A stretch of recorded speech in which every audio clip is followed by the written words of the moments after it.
apartheid. So we are going to be looking at what has happened to that particular community over the past 20 years, 21 years or so, and I'll perhaps attempt to answer the question as to whether their lives have improved for the better or things have gotten worse, as some of them have charged. But we'll also, of course, be looking broadly at the question of reconciliation. 21 years into democracy, how far have we gone? What are the things that are making us proud? What are the things that are saying to us that we have indeed achieved what we ought or thought we would have achieved 21 years down the line? Well, do stay with us. We will be bringing you that and more over the next couple of hours or so. But I'm not alone. I'm with my colleague, Unathi Bingose. Unathi.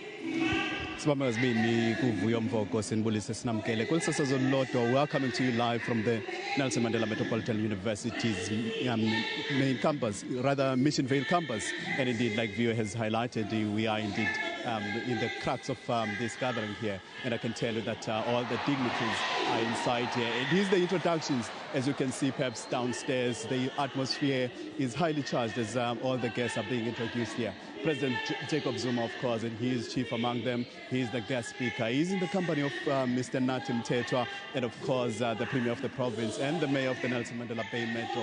However, what we are seeing is that a lot of people are still stuck outside from what we are hearing because of the security checkpoints. As you can see, perhaps in the venue, it's not as filled as a lot of people would have liked. However, we are carrying forward with the program, and I do have a pleasure of being joined by some of the locals. All right, with that, perhaps let's put that on ice for now and connect to the national anthem.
Kunjalo, whilst we are still standing, let's give a moment of silence, meditation, or prayer. Kulonde ukholelwa kuyo. Sicinge bonke abathi basishiya ngalolu suku belwela lenkululeko siqhamlayo namhlanje. Sicinge nabo bangakwazanga kuba lapha benqwena sibakhumbula ngokuthi sithi cwaka.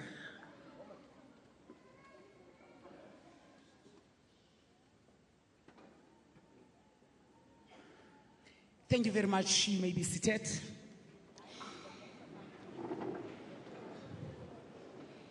Allow me to greet you, ladies and gentlemen. Molweni bethuna. Molweni pai. Siyabulela kakhulu kweliphondo lengqwele ikhaya lase-Eastern Cape ngelixesha ndizawubiza the cultural item by the Khoi and the Nama dance.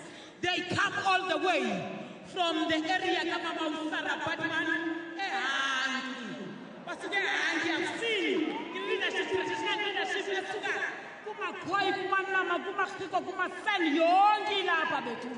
over to you, cultural group, just one item, we'll come back.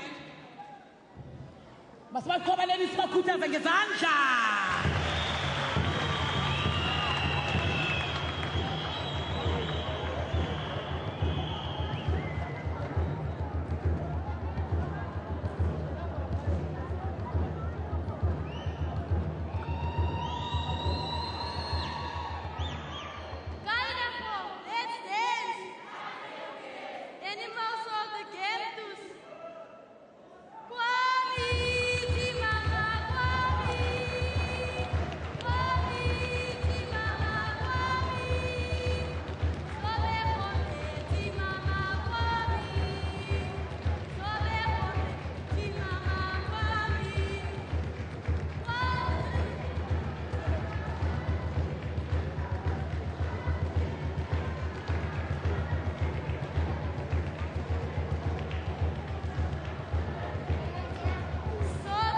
for a bit of perspective on this day, a quick reflection. I am joined here in our makeshift studio by a scholar and academic, of course, an activist and veteran of our struggle in his own right, Professor Mushangondo. Prof, thank you very much for joining us. You were in part of a conversation yesterday that was reflecting on the 21 years into democracy. How far have we come as a nation to reconciling what were once, warring communities? Firstly, I think what we need to celebrate that in 1994, we set the terms for a political settlement. 21 years later, those terms have been sustained. I think we celebrate as a nation that after the bitter quarrels and apartheid, we're able as a people to develop a framework for consensus, framework for overcoming the legacy of apartheid. Second, now, the agenda to develop a framework, a mood and an ethos for consensus building. Three, we are saying 21 years later that we are beginning to translate the conviction for consensus through our policies, through our laws, through our regulations. And there's evidence that 21 years later, more kids are going to university.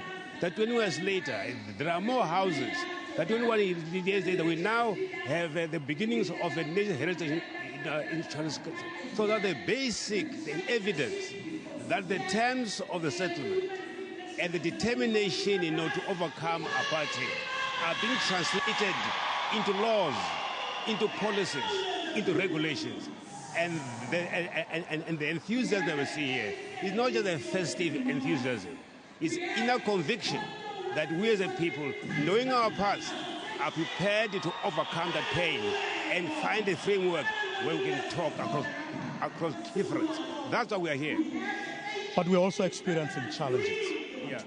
The challenge here is that, reconciliation must be grounded in material conditions. Until such time that most of our people have decent houses, that people have jobs, that people can afford health care, that people can afford justice, we cannot overcome the past. So it is very important for us to appreciate the obligation to create material conditions for reconciliation. More responsibility, I think, comes.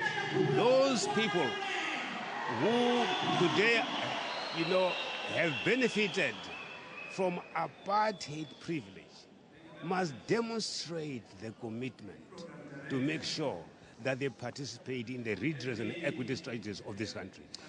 Yes. Prof, I'm going to ask you to hold your thoughts right there. I want us to continue with this conversation. I want us to go deeper and perhaps a little bit wider. For now, though, we are going to go to the podium, and that is where the Premier of this province is giving his welcoming address. So without much ado, let's listen to what Premier Phumulo Masualle has to say. Important dignitaries that are here, members of the religious fraternity, all of us who are here, I bring you greetings from the provincial government. Your Excellency, Mr. President, it brings me the most singular honor to extend to you and your entourage a word of welcome in this beautiful city of Nelson Mandela Bay in the province of the Eastern Cape. We are very, very grateful, elated in fact, that where you could have decided to place this national event, you have chosen this metro, Nelson Mandela Metro. We are truly grateful at that, and again, it makes us feel more than honored that we are part of this beautiful society in the making. This is the city, the metro that is called after who arguably we could call the father of the nation, Utata Nelson Mandela. This is home to many other legends, outstanding sons and daughters of this country who in many ways contributed in bringing us the democratic dispensation we have. How best then it is that on the 21st anniversary of this important day of our national calendar that you have chosen to come and be here.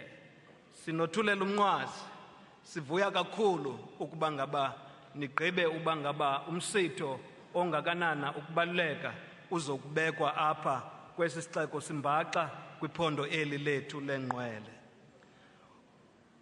Mongameli, we also would wish to say this couldn't have come at a better time for the project of bringing about a new society. It would not have been easy by any measure, but we are assured every day that the project of bringing about a truly united, non-racial and non-sexist society is steadily going on, and every day we continue to record progress. But that progress comes in the midst of challenges. Utata Nelson Mandela, capturing this moment when asked about what do you do where difficulties or challenges arise, he had this to say, and I quote, "What happens when differences arise? We address them, we discuss issues on merit, persuade one another, and reach a consensus," close quote. We have progressed this far in the project where we started celebrating this day from different perspectives, but the founding fathers of this democratic dispensation saw fit that this day be called Reconciliation Day. Where we began with the differences, those differences would always be discussed on merit, and persuade one another and reach consensus. Thank you very much, Mr. President. We welcome you here. We welcome everyone else here. In the midst of the challenges, you have actually lived to this example. Where differences arise, we look at them on merit and we reach consensus. We continue to have confidence in the ability of the collective leadership you lead that we will take this country forward even at this time. Bonke abantu abalapha dinenyweba eyodwa yobandithi namkelekile ziveni kusekhaya apha likhaya lenu eli masonwabele lomsitho namhlanje siqinise iphulo lokuqhubela phambili isizwe sethu. Everyone else is welcome. Thank you.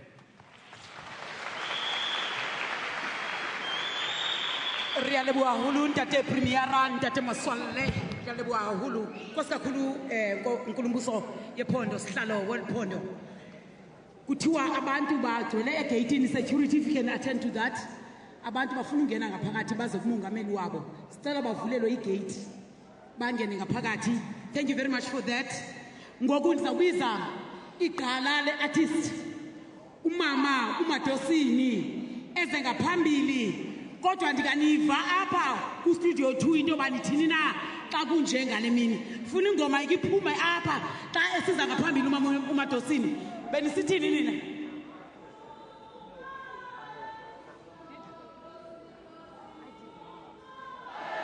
Adubele zantsi.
just to pick up on a conversation we started a little earlier, I am with scholar and academic Professor Ngondo. Professor, we spoke about the successes of the past 21 years in trying to reconcile a nation. We spoke also about the challenges. Now, as a nation, I think as a people who have been oppressed for so long, I think the expectations are high. To what extent are those creating problems, or perhaps, giving people a sense of a blind eye, if you like, to the successes that we've seen? I think part of the problem is global. We all know that the economy worldwide is in a crisis. We all know that in most states, particularly in Africa and Southeast Asia, most of those states are overpowered by the markets. That the markets tend to make more of the decisions that affect people's lives. The kind of, the price of petrol or food, those decisions are made mainly by the market. And then our government, 21 years long, has been trying to make sure that those people who control markets come to the table of reconciliation, come to the table of reconstruction development, come to assist the government in making sure that resources, are produced and that resources are equitably, distributed. The problem is that there's been an uneasiness on the part of the markets to come to that kind of level. And that's why in the NDP, there's almost an insistence when you talk about building a capable state. How can you make sure that the state has enough resources to meet the demands of the people? Those resources now lie mainly in the market forces. So going forward, we should all make sure that the market forces, which have a local and global context, are convinced that in their own interest, reconciliation is important. Reconciliation will bring enormous market advantage for more people of the interest. I think that's the challenge is. But at the same time, we shouldn't think that reconciliation is essentially a matter of government or a matter of the state. Reconciliation is everybody's responsibility. I'm glad you mentioned that, boss. That was going to be my next question. How do we ensure that as people who feel the pinch, as the people who suffer when the markets speak in their own language for their own selfish needs, how do we ensure that we too, the voice of the poor in particular, is being heard? Internationally, in poverty initiatives, we have come to realize that unless the people themselves, unless the people who are affected adversely, by the economy, unless those people come up in a disciplined way to join governments in making sure that resources are equitably produced, unless it can't be by government alone. It cannot be done by the ANC alone. The NGOs, people's network on the ground, associations, the churches, the schools, that complex of policy instruments must establish a kind of collaboration, a kind of ecosystem of instruments to jointly make sure that the resources are made available to the state for it to deploy them equitably. That is the challenge. But there is a reality, though, Prof, isn't there? A reality that says the governments are powerful. We're not talking just about South Africa. Governments decide, by and large, as to how to distribute whatever it that a country has in accordance with the priorities of a nation.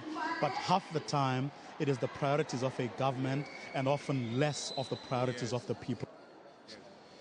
You'll recall, Mr. Mvoko, that in our constitution, socio-economic rights are conditional. We have agreed to say that the right to a decent house, the right to a job, the right to medical health, the right to justice, all those rights are predicated on the availability of resources. And that's why it's important that those who command resources agree to be part of a social contract to deploy resources. Unless we accept that the right to a house, the right to health, that those rights are conditional upon the availability of resources, we'll not get through. But can you and I say today, on the 16th of December 2015, that we are convinced in our own minds that the government that has been ruling this country for the past 21 years, a democratically elected government, has done the best it could to address the challenges facing this nation? Can we say that without any fear of contradicting ourselves? I'm prepared to say at the professional and personal level that we are much better off today than we were in 1994. Today, our kids, most of our kids from poor families, can go to UCT if they qualify, can go to Vietnam board. That alone tells you that we have gone a long way in the right direction, beyond apartheid. Today, most of the people who didn't have houses in 1994 have houses today. Today, people who couldn't afford primary health in 1994, today they can afford it. With all our imperfections, there is substance that the material condition of people has changed. Of course, there's deepening unemployment, but the causes are not just local, they are global in context. But locally, within the capacity of our resources, we have done a lot going forward. Where can we improve? Where do we really, really need to improve? I think in terms of state-market relations, I think at the macro level, the relationship between the state and the markets must improve. A much more collaborative framework and a collaborative attitude is necessary. If the state and the markets can come together and agree on that kind of compact, we can go. Because there are resources here, but they are in sectional hands. That's the problem. Prof, that is where we are going to leave it. Unfortunately, we are going to go back to the podium, and that is where the master of ceremonies, but also the custodian of this particular day, National Reconciliation, Mr. Nathi Mthethwa, the Arts and Culture Minister, is taking proceedings. Proceedings are getting, or the formal proceedings, that is, are now getting underway. Well, let's go straight to him.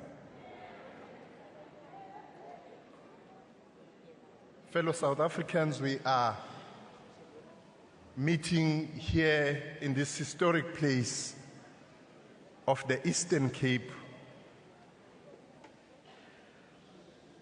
the place of the legends. We are here today to commemorate a very important day, the Reconciliation Day.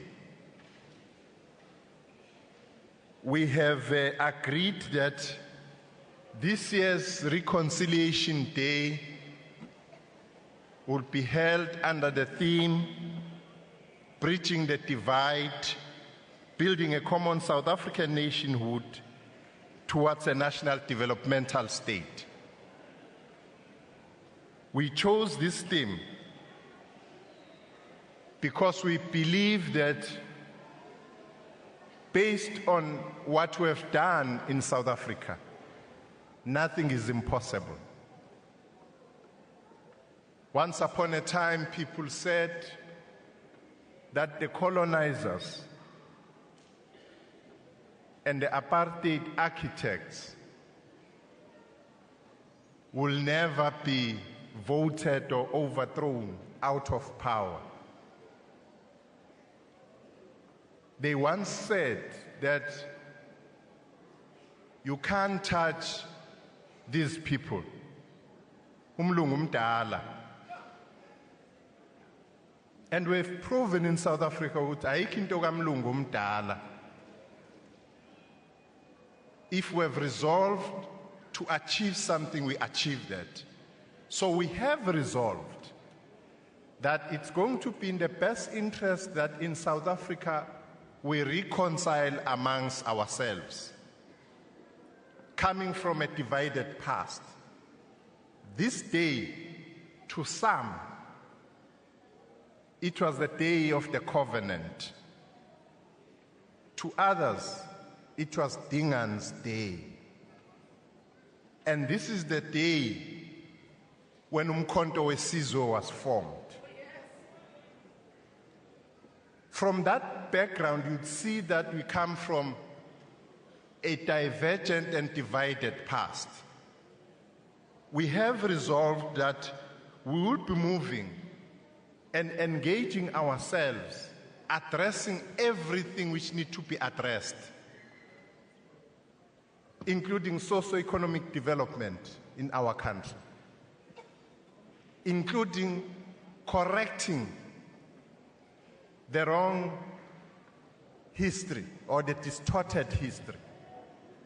You'll all know and remember that when there were these wars of resistance, be they in the Cape or in the Eastern Cape or in the inland KwaZulu-Natal today, when the colonizers were faced with our people, and in a particular battle our people were defeated, you will be told, AmaXhosa, AmaZulu, or Abapedi were defeated and they fled, they ran away.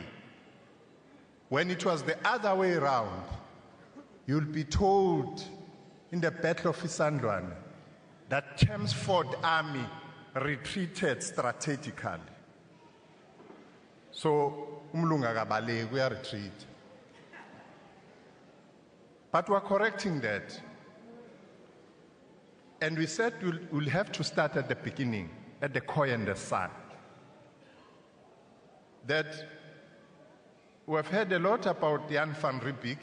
Our people must be told about the heroes of the Khoi and the San, the foremost indigenous people in this country, the Oshumatos of this world, the chief steermans of this world, the doormen of this world.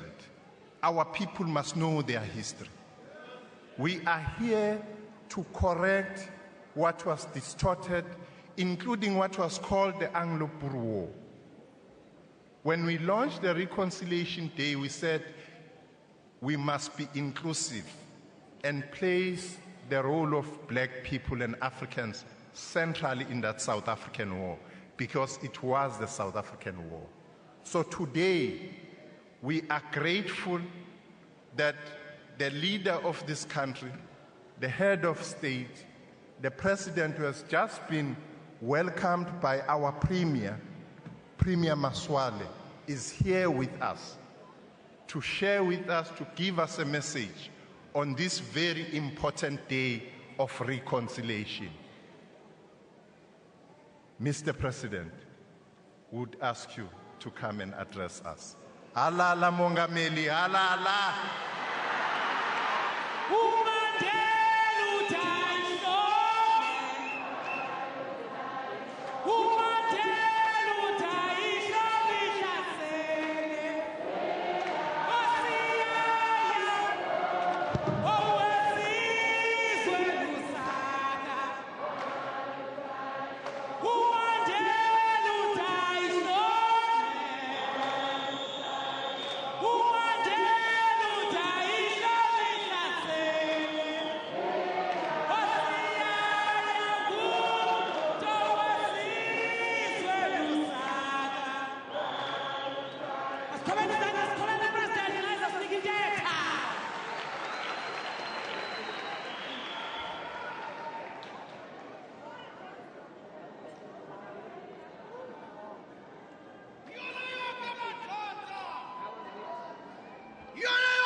sithokuwe tholele nkunzi zasenkandla umadlanga ngaye bayazalana abazokwakhanto tholele mkhuba uba wena kaloku ungunyana walikhaya usoze ihloko lendumo ngemfana ngaphambili abazokwakhanto nyamalala ikhaya lalalethu siyafungama ke madoda watholeza bayagoduka ewe madoda elilizolangengelasalwa wakhekeka iintloko zamadoda sivumelana nawe nyamalala. We love you, our president. We respect you. We honor you. We adore you. We will never let you down. When you raise your hand, when you raise the system, Mama Hambona Gonzana, Abakuti Drasa Babakotuke, Wabilis Solano Coco, Hello Coco.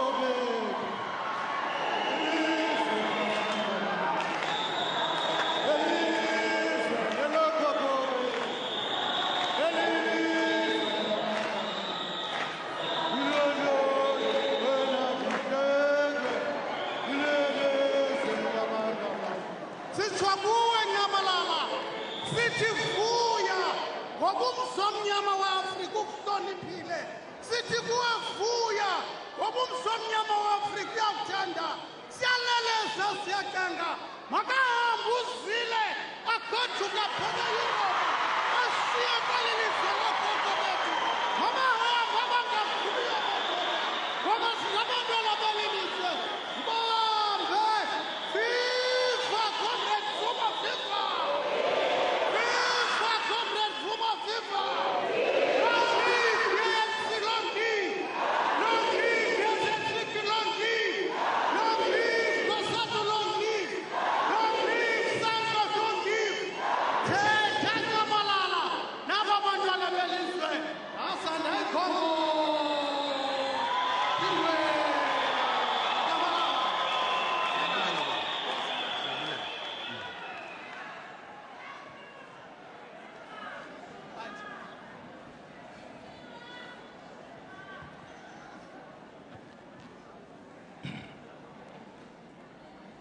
andibulele mphathi wohlelo mama umphathiswa apha ephondweni umama Majodina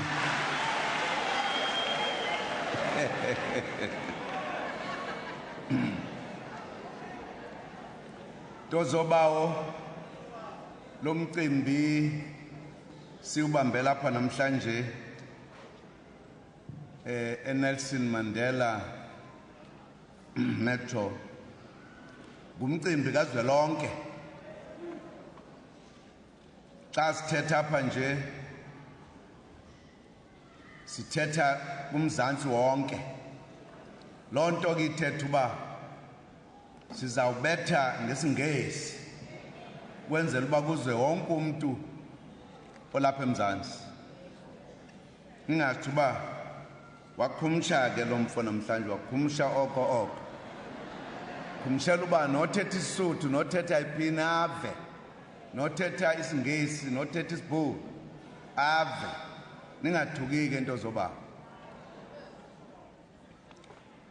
Premier of the Eastern Cape Province Mr. Phumulo Moswala, the Minister of Arts and Culture, Mr. Nathi Mthethwa, ministers and deputy ministers who are present here today, Executive Mayor of the Nelson Mandela Bay Metro, Dr. Danny Jordan,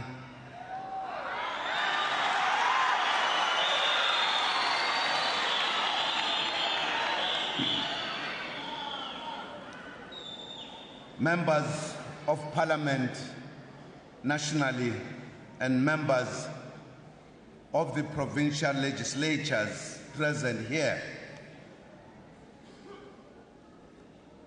MECs and councillors present here today,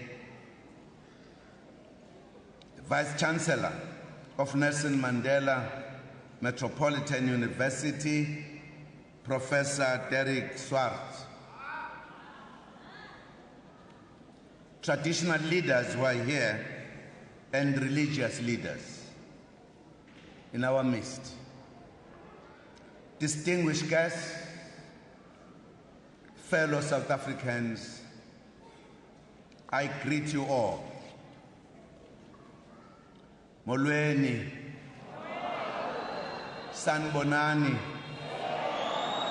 Dumelang.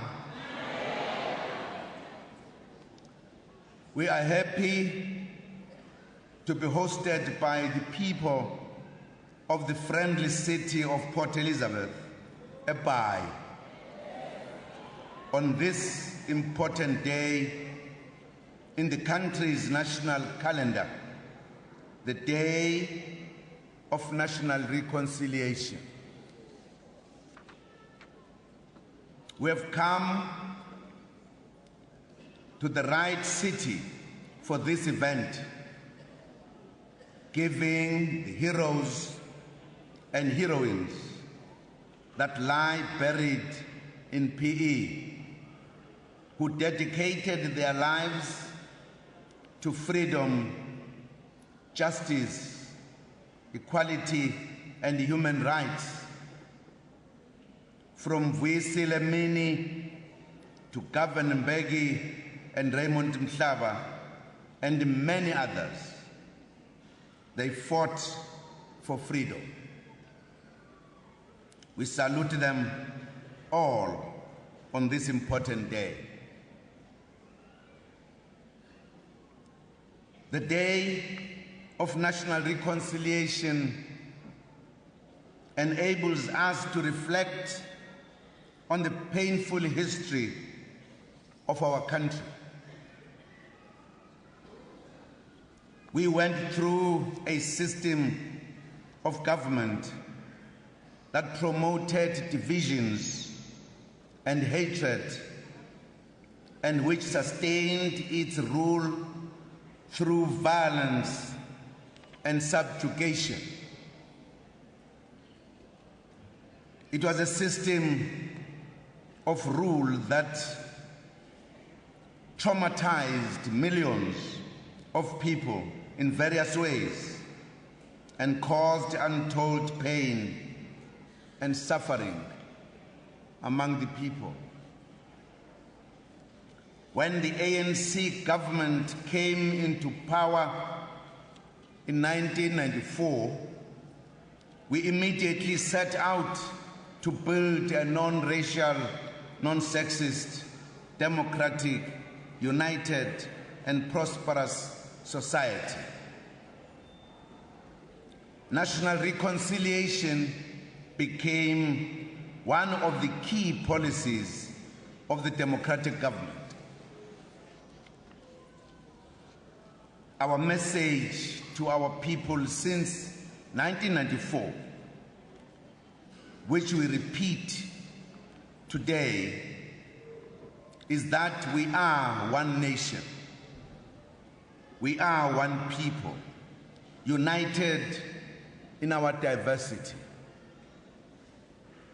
The preamble of the Constitution underscores the resolve we took to overcome the brutality and pain of the past and move together to a common future. The Constitution says, and I quote, "We, the people of South Africa, recognize the injustices of our past, honor those who suffered for justice and freedom in our land, respect those who have worked to build and develop our country, and believe that South Africa belongs to all who live in it, united in our diversity.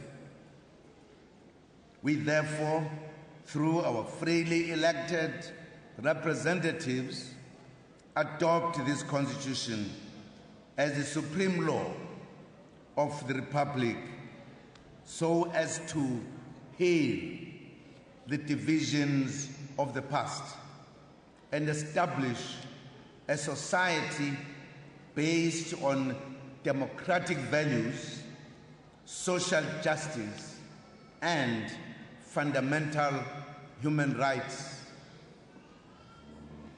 Lay the foundations for a democratic and open society in which government is based on the will of the people and every citizen is equally protected by law.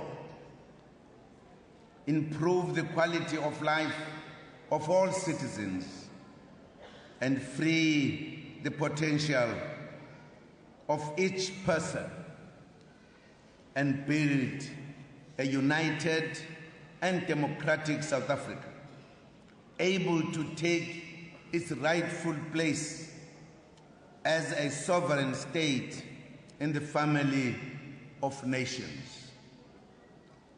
May God protect our people. Unquote.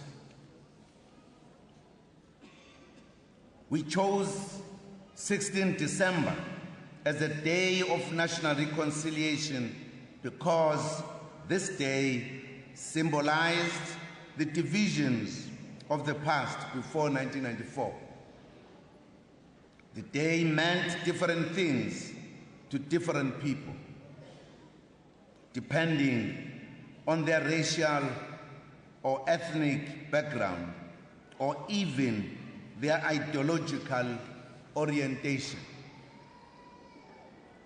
For some, it was the symbol of triumph over others. The Afrikaner community, for an example, marked the 16th of December as the Day of the Covenant. To the black majority, it was a potent symbol of resistance, as the day on which Umkhonto weSizwe, the military wing of the African National Congress, was formed. When freedom dawned, the 16th of December became a day for the promotion of unity, healing, and reconciliation. We have done a lot to promote reconciliation in our country since 1994. However, inspired by Amilcar Cabral, when he said, and I quote him, "Tell no lies, claim no easy victory," unquote. We must readily accept that we still have many challenges which undermine the achievement of total reconciliation of our nation. Top among these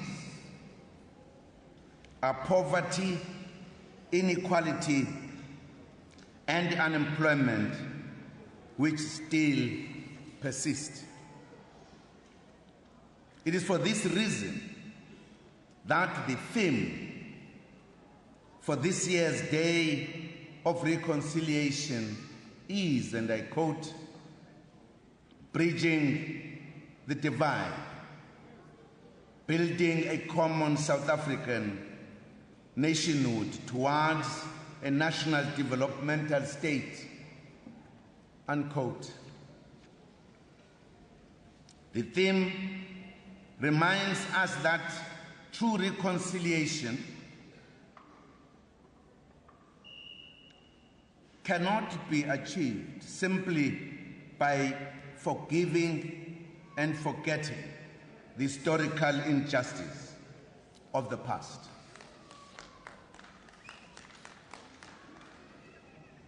Another incorrect assumption that is sometimes made is that reconciliation simply means the absence of vengeance and retribution.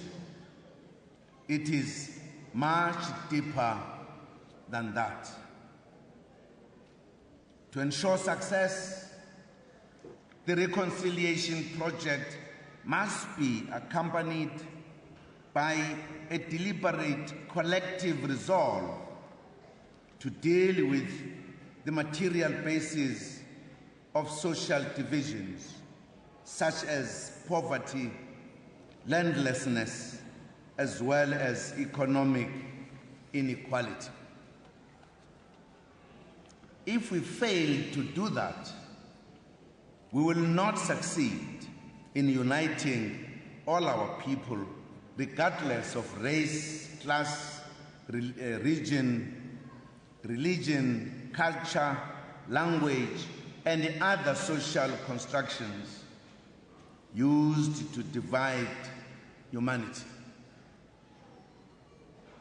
The former chairperson of the Truth and Reconciliation Commission and the highly regarded father and elder in our country, Archbishop Desmond Tutu, once warned us about misconceptions of reconciliation. He said, and I quote, "There are erroneous notions of what reconciliation is all about. There are erroneous notions of what reconciliation is all about. Reconciliation is not about being cozy. It is not about pretending that things were other than they were. Reconciliation based on falsehood, not on facing up to reality, is not reconciliation and will not last." Unquote. Reconciliation is hard work, and we must undertake that work together. Today, I want to thank South Africans for the attempts they have made thus far towards the goal of achieving unity and reconciliation. Let me thank the Black community of South Africa. Despite the terrible injustices meted out against them, the Black majority made the choice not to seek revenge. They chose to build a country that belongs to all who live in it, black and white. This was not a sign of weakness. It was a bold and courageous act of patriotism which puts the interests of our country first.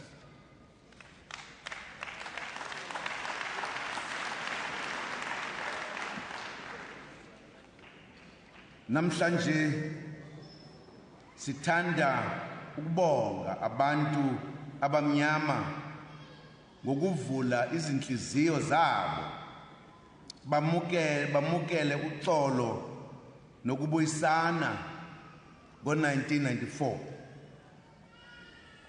ngaphezu kokuhlukumezeka abadlula kukho ngesikhathi sobandlululo.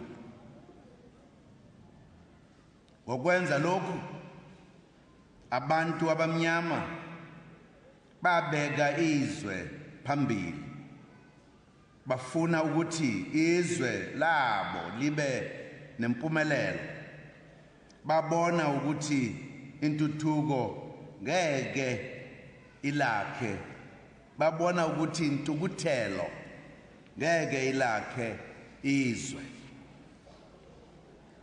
Siyabonga kakhulu mzi onsundu.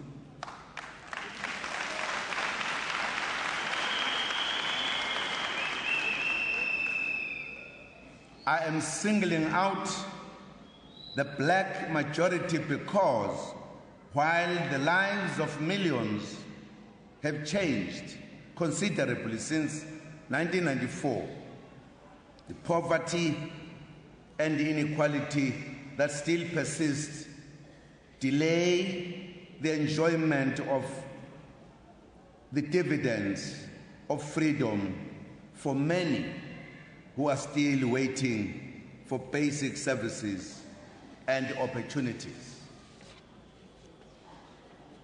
The socio-economic transformation programs of the democratic government are designed to ensure that we succeed in reversing the legacy of decades of apartheid, and a lot has been done already. Millions of our people now have access to services they did not have during apartheid.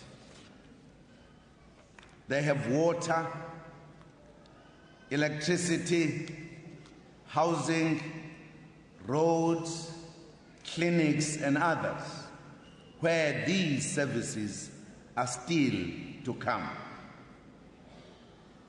People live in hope because there is a government in place whose mission is to improve the quality of life of all.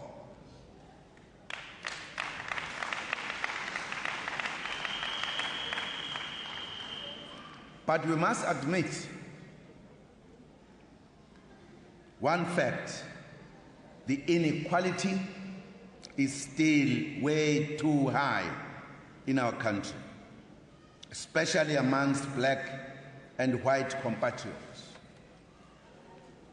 The income distribution is still racially skewed in favor of white South Africans, with the Africans still at the bottom of the food chain.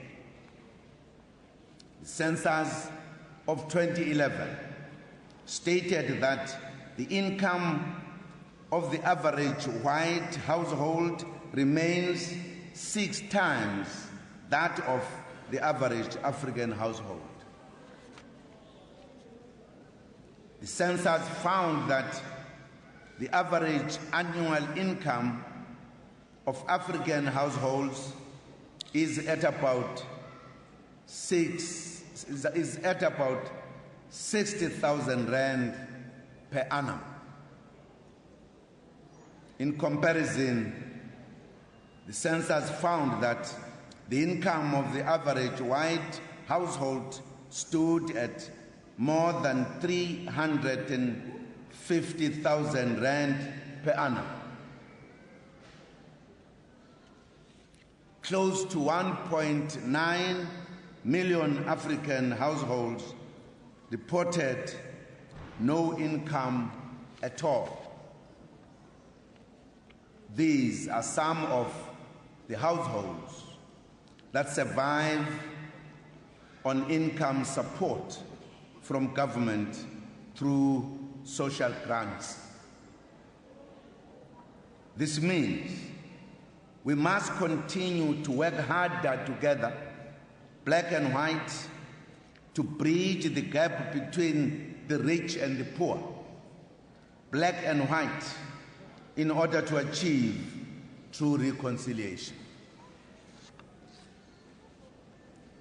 We should also remember that very few companies on the Johannesburg Stock Exchange are black-owned or black-controlled. Economic transformation is thus still in infancy. Annual employment equity reports each year also report dismal figures with regard to the management of the economy. White males are still very much in control as chief executive officers or in running the boards of various conglomerates. This then indicates that we still have a long way to go towards reversing the legacy of apartheid. However, we have policies and programs in place, and work is continuing towards that goal. Our broad-based Black economic empowerment and employment equity programs are designed and designated to transform the ownership, control, and management of the South African economy. We are also introducing deliberate empowerment programs such as the Black Industrialist Program to promote access to the ownership and control of our manufacturing sector. We also want to see more young people entering the small business sector, creating opportunities and jobs for themselves. All these programs are designed to promote true reconciliation and unity in our country, and must be supported by all, especially the privileged. Compatriots, our country has positive prospects for growth, development, given that we are essentially a nation of young people. Just over a third of the population is under the age of 15. In this regard, our focus on improving the quality of education is well placed. Our task is to conscientize our youth to not only be beneficiaries of reconciliation, they must also work to achieve it. All youth, black and white, must know and fully understand the historical injustice of the past in the country so that they can build a solid, non-racial future.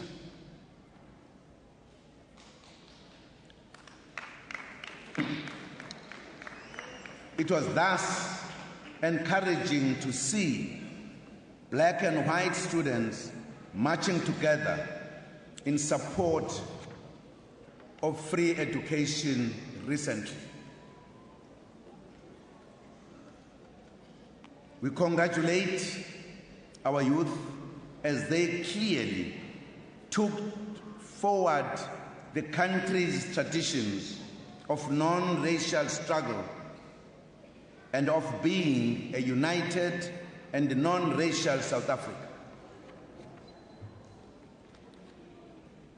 Compatriots, let me take this opportunity of being on a university campus to update you on the 0% increase agreement implementation process.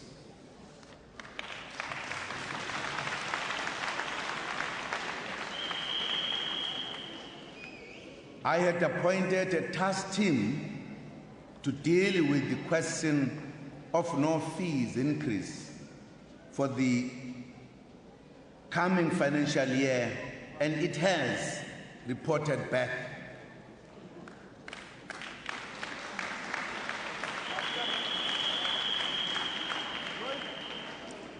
A short-term solution for the no-fee increment is already in the process of being implemented. The 2.3 billion rand that is required will be shared among government and universities.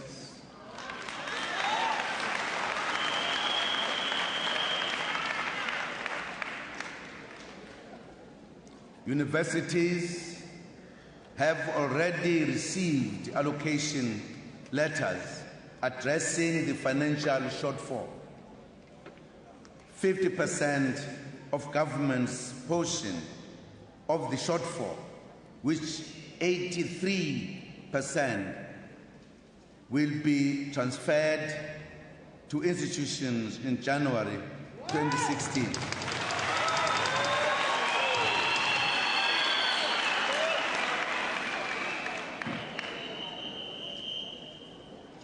And the rest in April 2016.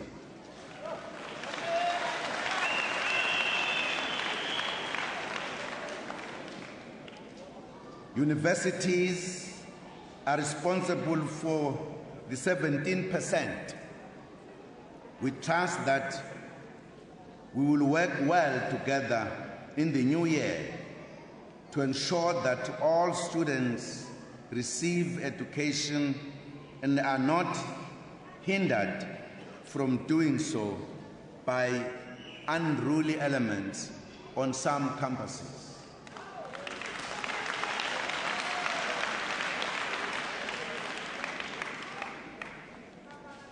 It is very important for those who have to take action for their demands that they must understand what are the demands, where they begin, where they end. We should not have others who take advantage of that situation to advance unknown interests.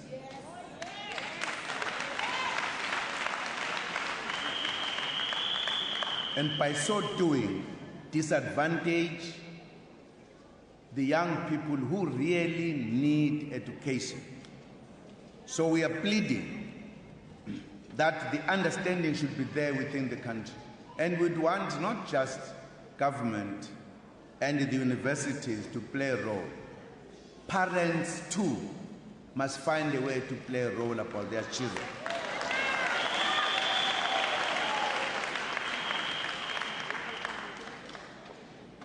Compatriots, let me touch on the important point of healing.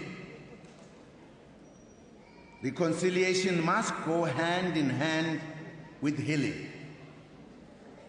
Building the physical landscape of the country is easier than healing the hearts and building the soul of a nation. Since 1994, we have focused a lot on bricks and mortar. We have not deliberately created the space for people to heal through telling the stories of the brutality of the past and to share their experiences. In the coming year, we should prioritize the promotion of healing. People need to tell their stories. We want to hear the stories of mothers in the townships and villages, the stories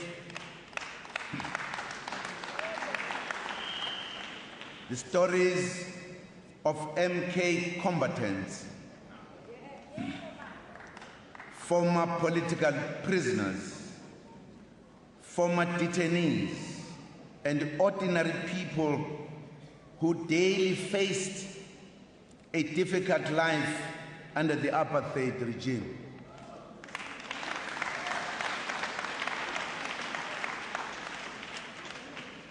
We welcome the program of the June 16 Foundation, which enables former South African Defence Force conscripts to share their experiences as part of healing.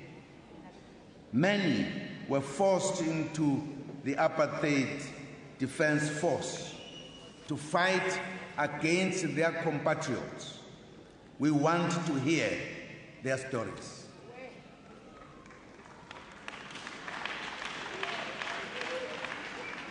We also need to hear the stories of many of those who refused to be part of the apartheid defense force.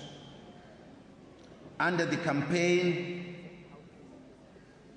led by the courageous End Conscription campaign during the 1980s,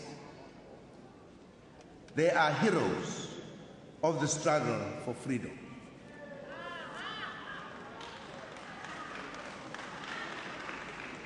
Their stories must be told. We want to hear the stories of organizations such as the Black Sash, which marks 60 years of existence this year.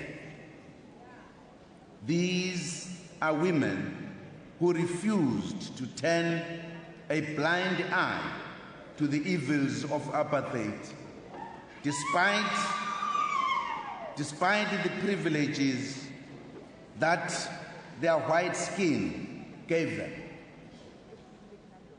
They are heroines of the struggle for liberation.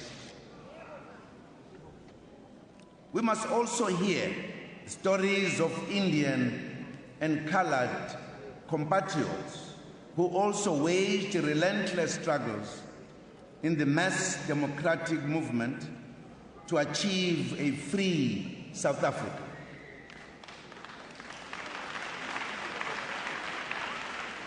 They also decided that the many privileges offered by the apartheid state would not make them lose sight of the goal of the liberation of their country and equal citizenship for all.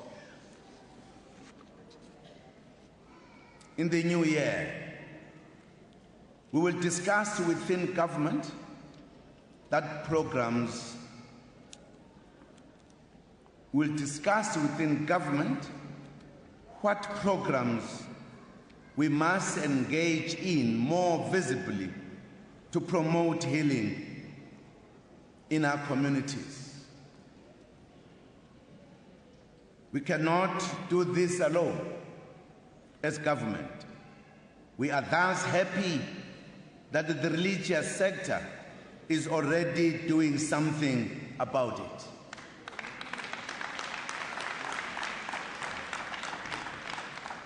I met the leadership of the South African Council of Churches in Pretoria yesterday. We all know the heroic role played by the South African Council of Churches in the struggle for liberation in our country. The South African Council of Churches will today launch a program called the South Africa We Pray For in Soweto.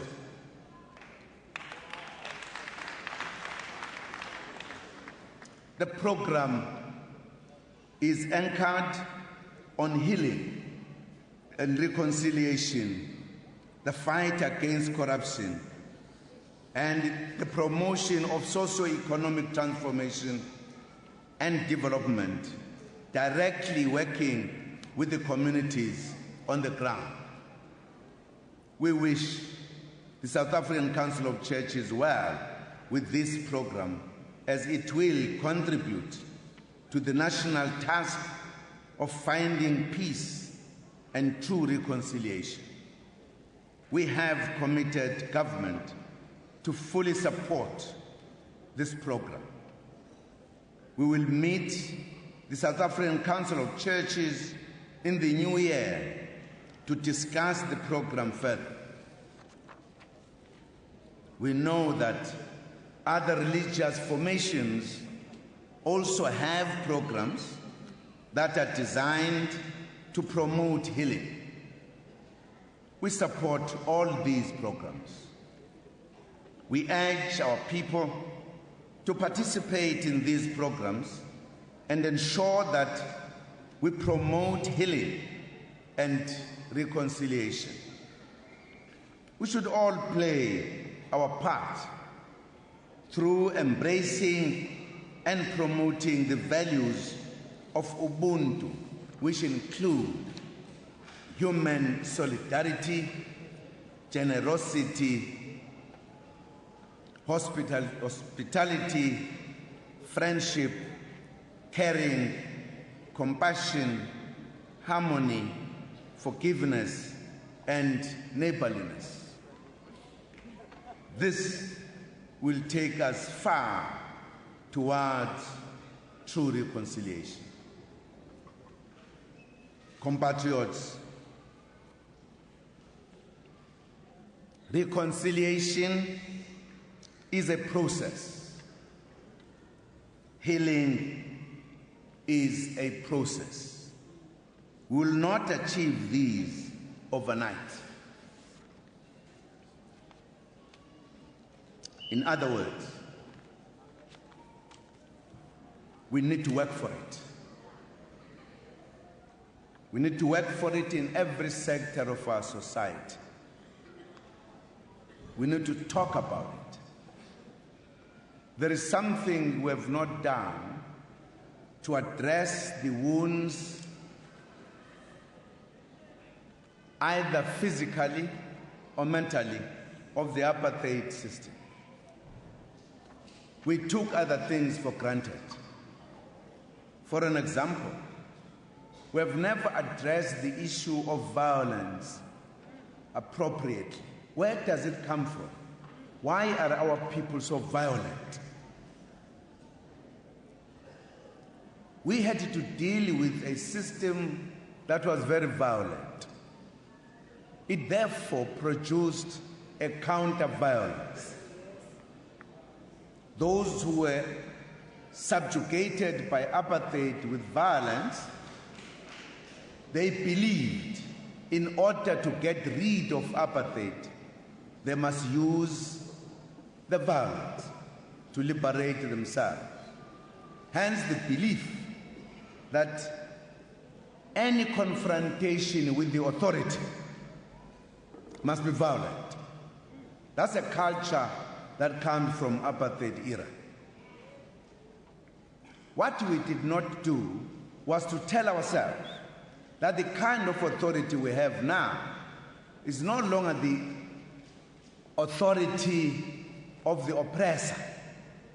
It is our authority, our own government.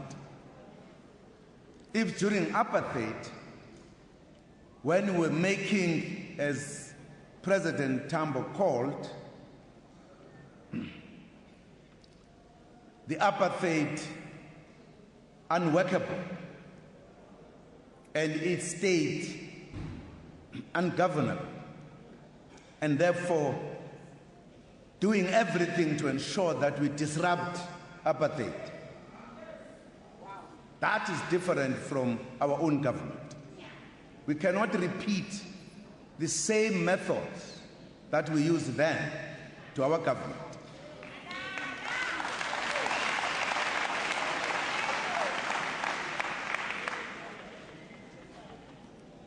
This, all of us, we did not address from 1994. We took things for granted.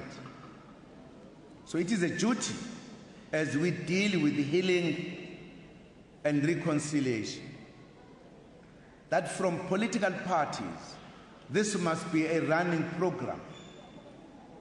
As we talk to the people, let us address these matters. But equally, the churches and all other religious formations, they should talk about this matter, educate the society, make the difference between the yesterday of apartheid and today of a democratic government.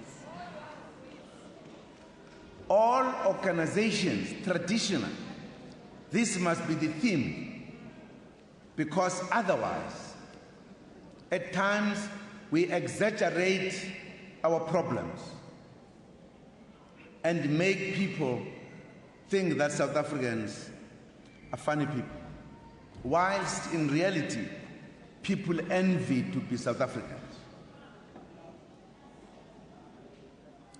That must come also to our narrative about our country, the progress we have made. Because all of those will talk to our minds, our hearts, our soul, whether South Africa is doing right or not. And therefore it will talk to healing, it will talk to reconciliation. It's a duty of everyone in the country, young and old.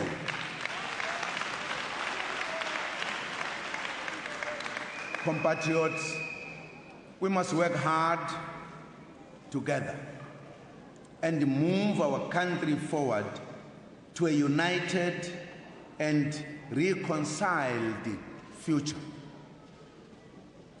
Happy National Reconciliation Day to you all. Thank you very much indeed.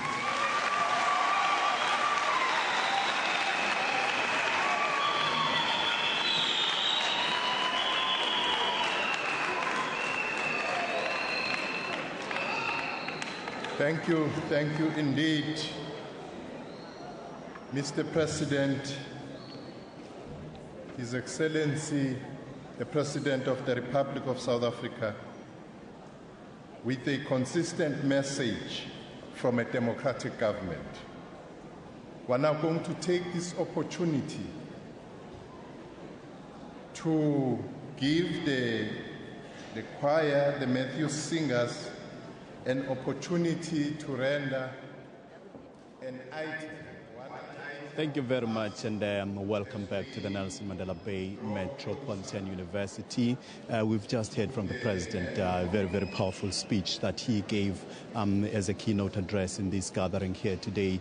Very, very important, I mean, in the context of where we are as the nation. I mean, he reflected on the past successes and, of course, shortcomings of the past 21 years. However, I do have a man who has been listening attentively to the President's speech. He's a native. He comes from this area. And we are going to be speaking to him. Sir, thank you very much for availing yourself. Tell me your highlights of the speech. Well, of course, the President's speech must be the highlight. And I think he has clearly indicated the path to reconciliation. It's not an easy one, but I think it could start with the question of showing a listening ear in our communities. And backing that listening ear up with responsiveness, so that the issue of service delivery can be put aside and other serious matters can be attended to.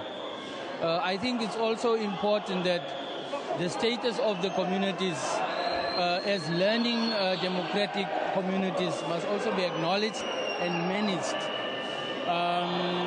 Equally important is what the President has said, that Ubuntu must be embraced as a way forward in terms of reconciliation. Sir, let us thank you very much for your time. Well, as you can see, the atmosphere is highly charged. However, we are now heading over to my colleague, Vuyo Mvoko, on the other side.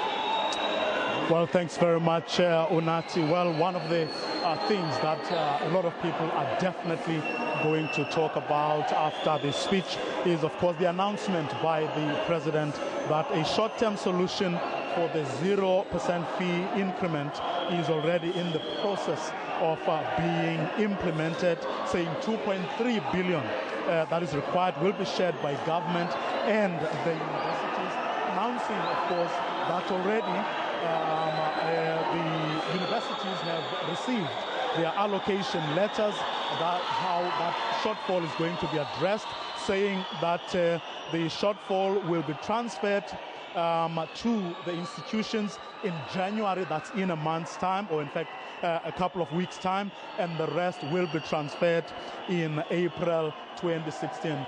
That's certainly going to be one of the talking points, given just how that issue had been with us for a large part of this year. Well, that's where we are going to leave it from the Nelson Mandela Metropolitan University here in Port Elizabeth. And with that, it's from me and the rest of the crew, it's a goodbye, and we hand over to Auckland Park in Johannesburg. Thank you very much, Vuyo Mvoko. Jubilant scenes from Port Elizabeth there. President Jacob Zuma has been addressing the crowd on this Reconciliation Day. Certainly the main applause for that announcement that government will move towards 0% free education, rather, but the 0% increase, of course, being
Thank you very much, our choir, for your item. Awulethu umshini wami. Ladies and gentlemen, fellow South Africans, comrades and friends, I was supposed to introduce the interpreters here, the sign language interpreters for us. We have Marian Ferreira, Miss Marian Ferreira and Miss Asanda Kachwa, and I can assure all of you that they are the real deal.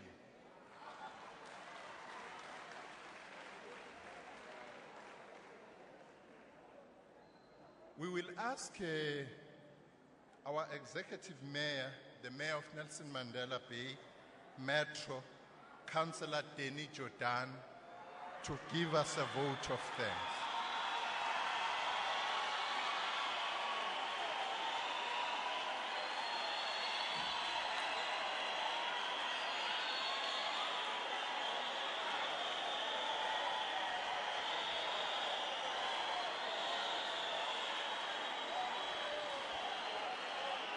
Amandla. Thank you very much.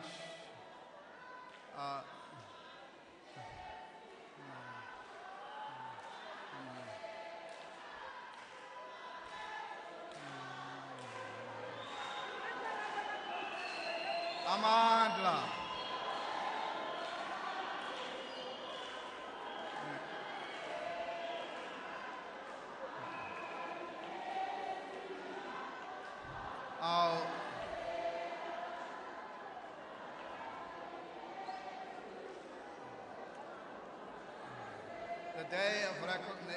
The day of reconciliation is time to celebrate. I want to thank those comrades for introducing a celebratory spirit into this meeting. Our President of the Republic of South Africa, President Jacob Zuma, welcome to the Metro, Minister Natim Tetwa, Premier Maswale, MECs, ministers, deputy ministers, MMCs, councillors, MK veterans, Women's League members, Khoisan leaders, religious leaders, and the people of the Metro. It's indeed a privilege and a great joy to gather here today on this Reconciliation Day for 2015 under the theme, Bridging the Divide, Building a Common South African Nationhood towards a national developmental state. So it's my pleasure to do a vote of thanks on behalf of the people of Nelson Mandela Bay. This day is of special significance for the nation as it promotes reconciliation, peace, social cohesion, on which this country's new democratic dispensation was founded on in 1994. All of us will agree that today has certainly been an invaluable opportunity to see all social partners and come together to ensure progress, cooperation, collaboration on matters of national importance and towards building a caring and inclusive society based on humanity, equality, solidarity, diversity, and tolerance. And it is in that regard that we welcome the Khoisan people as we build an inclusive nation and recognize your own rightful claim to be included.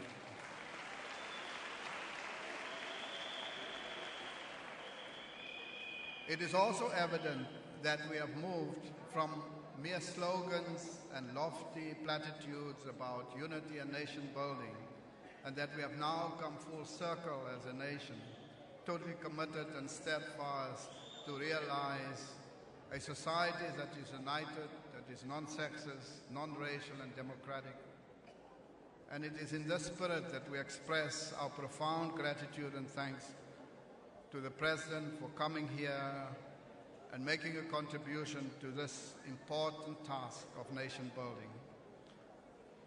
His Excellency, the President of the Republic of South Africa, the Honorable Jacob Zuma, we want to thank you for your insightful contribution and for gracing this occasion with your esteemed presence.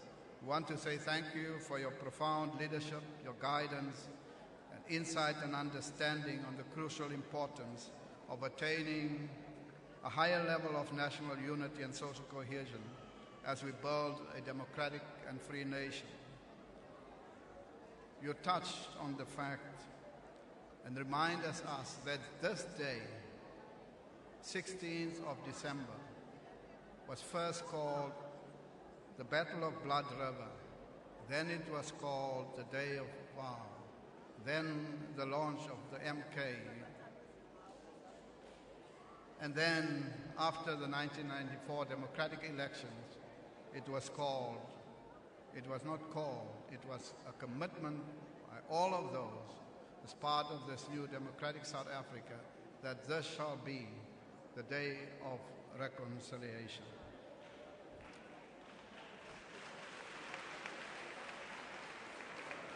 So we move away from a divisive, combative past to a united, secure future. And we want to thank the President. We also want to tell you, President, that you are always welcome in our metro.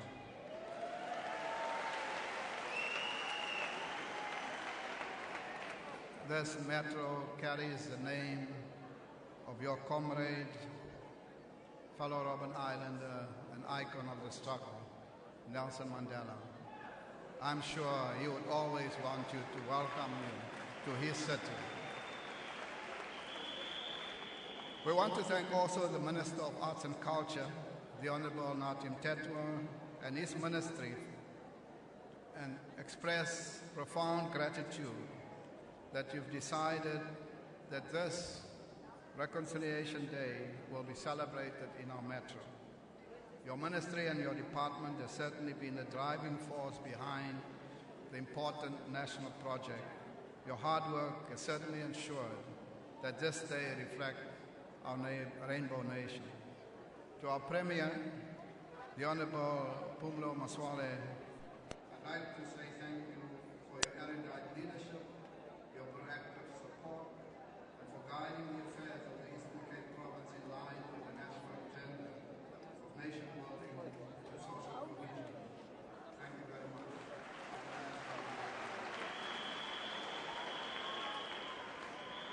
To our religious leaders, civil society formation, provincial representatives, we express our sincere gratitude for your crucial input to ensure the progress and success of nation-building social cohesion program. We also want to thank the Vice Chancellor of Nelson Mandela Metropolitan University, Professor Swart, for playing an integral role in preparing and debating the venue for this day. I'd like to take the opportunity to thank all those in attendance for providing the support to make this day a success. Last but not least, I'd like to express my thanks and gratitude to the Department of Arts and Culture, the administration of both provincial government and the metro for working ties under the guidance of MEC, Femi Majadin, and their valuable contribution to the success of this day. May this day inspire us, and may our Constitution inspire us to always move and work hard for the ideal of a South Africa that belongs to all the people who live in it, enjoying equal human rights and opportunities regardless of race, class, gender, or religion. To encourage South Africans to use this month to reach out to one another as nation building continues. And we are reminded by Madiba when he said, we, the people of South Africa, made a decisive and irreversible breakthrough with us. We have, in real life, declared our shared allegiance to justice, non-racism, and democracy. Our yearning for a peaceful and harmonious nation of equals. Reconciliation means working together to correct the legacy of past injustice. It means making a success of our plans for reconstruction and development. The choice of reconciliation is not an alternative to vengeance, but a means to serve the foundation of our society. We are committed to this march, to our future. We will never forget our distressing television images, and those who know Comrade Ernest Makhans would remember him in a wheelchair as he gave calm and lucid account of the so-called helicopter method of torture, only to break down in agony and covering his face with his hands. The brutality of the first people of the Khoisan and later the frontier wars, the Eastern Cape knows brutality, and it is for that reason that 16th December, Day of Reconciliation, appeals to all of us. So let us join in truly building a non-racial South Africa and move away from that hurtful past and truly build a society that we all can belong to. I wish you a safe journey home, a joyous, prosperous, festive season, and a new year that will generate energy in all of us. I'd like to thank all of you for being here and thank the President and the Minister for sharing this day with us. Thank you very much. And Kos Kapul.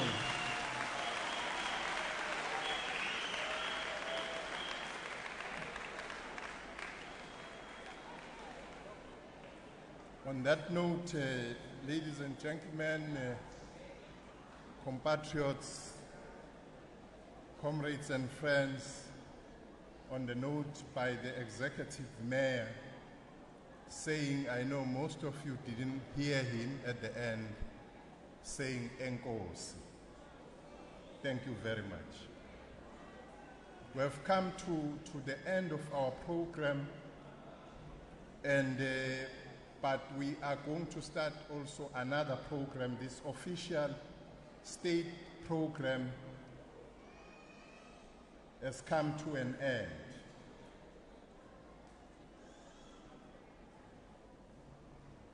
In that regard, we'll allow the podium group led by the president and entourage to take leave,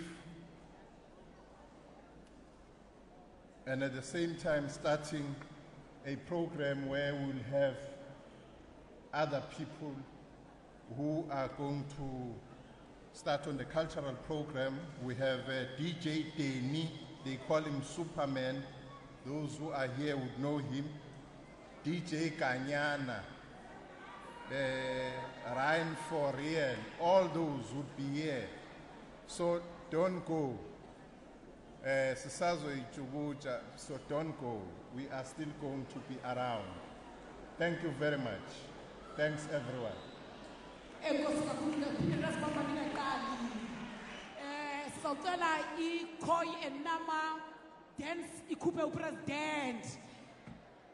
Over to you, traditional dancers, over to you. Mandeze as announcement is landelayo.